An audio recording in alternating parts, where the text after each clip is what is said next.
we're going to work on what's called the leg press position, and then we're going to work on, and that's a controlling position for going for jiu-jitsu, or pretty much anything from this area here, this situation.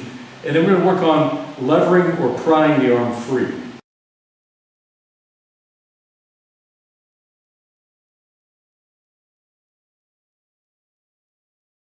Because jiu-jitsu is a great weapon. It's a great tool in your arsenal, of techniques, and you should spend a lot of time on it. Remember, if you're on the bottom, he's in a good position defensively because his feet are flat on the mat, his knees are up. He can shrimp into me. He can shrimp in and start to escape. We may get to that, but probably not tonight. We don't have time. But he's in a position he can fight back. He's not just laying there like he's dead. Okay. All right. Now, my top position, I've turned him over. However, I might have head roll, jiu-jitsu, hip roll, whatever it was. I'm on top now. Okay. Now, your foot isn't always extended over the torso, but often it is. And this is a case where in a leg press position, you want your leg across his torso. Okay. So my leg closest to his legs is across over his chest area and pretty much under his armpits area. So don't have it down here. See that space? You don't want that. I want my leg up here, okay? Because that way I can control him better. You'll see why in a second here. Now, my other leg that's over his head is, I'm a tall guy, I can hook my legs together. Some of you aren't as tall as me, so you're going to have your feet like this. But whatever it is, I want to make sure I'm going to control his upper fourth of his body here, his upper quadrant here, by scrunching his shoulders in.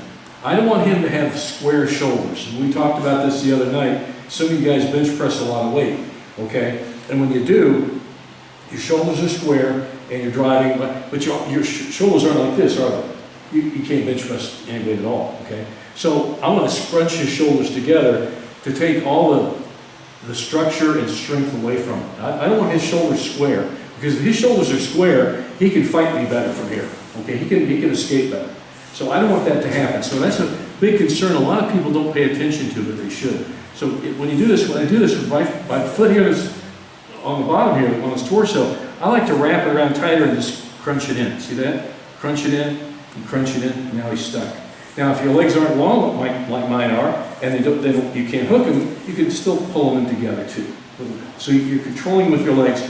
That's why it's called a leg press, because I'm pressing them down with my legs, and I'm using my legs for a lot of control. So it's a really important position that we use in judo. So I've got him here. I like to hook my legs, and there we go, okay?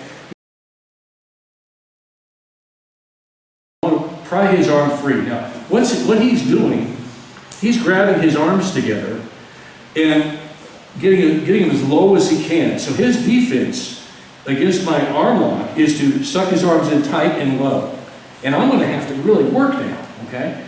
So that makes it harder for me. If his arms are up high, and some people just grab their hands together like this, like a C grip or like this, and that's not always a strong grip because I got all this room that I can really work to pry his arm free. So he wants to keep it low. So if he's got a brain in his head and knows how to fight on the ground, he's going to stay fairly low. Okay, so I've got like this, but to counter that, look how I squish his arms together. Now his arms pop up. Okay.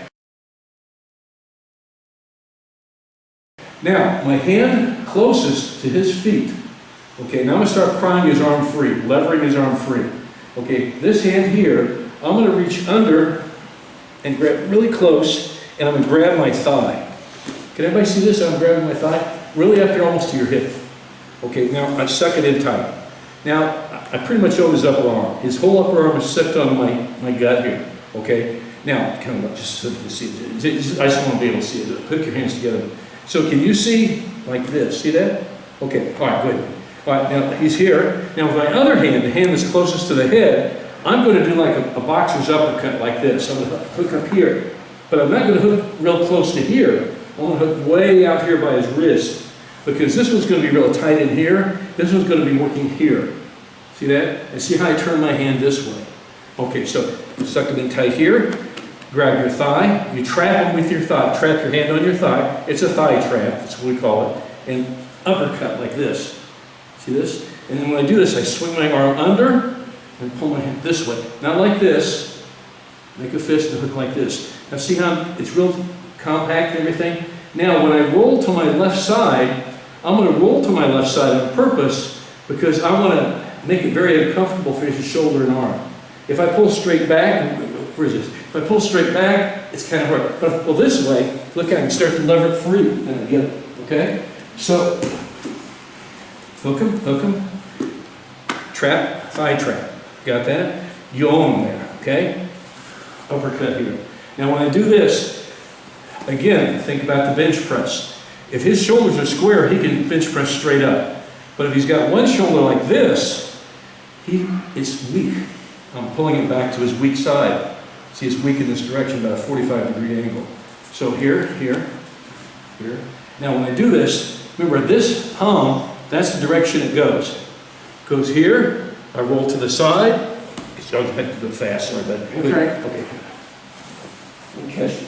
Now, when you do, just close your arms together and keep them hugged to you. Okay? Does that make sense to everybody? That's called the leg press position into the thigh trap, or thigh grab, thigh trap, and uppercut level. So here it is, like this, trap it, and finish. Okay? All right. Let's work on that.